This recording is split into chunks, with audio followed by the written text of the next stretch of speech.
For nearly 3 decades, a wall cut a city and a world in two.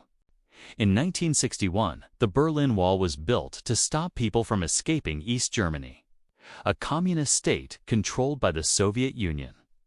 Overnight, families were separated. Friends were trapped.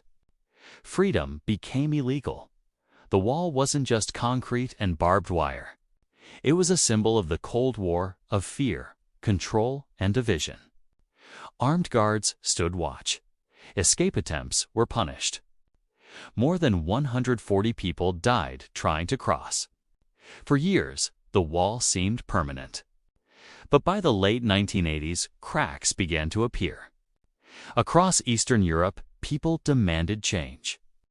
The Soviet Union was weakening. Protests filled the streets of East Germany, thousands chanting for freedom, travel, and basic rights. Then came November 9, 1989. During a press conference, an East German official mistakenly announced that travel restrictions were lifted immediately. The news spread like wildfire. Crowds rushed to the wall. Guards waited for orders that never came. Confused, overwhelmed, and outnumbered, they made a decision no one expected. They opened the gates. People climbed the wall. They hugged strangers. They cried, laughed, and celebrated together. For the first time in 28 years, Berlin was whole again.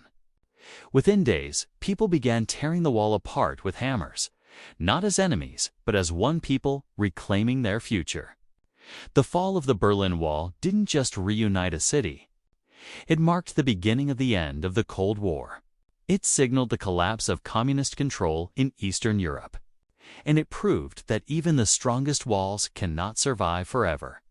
On that night in 1989, history didn't fall with an explosion. It fell with hope.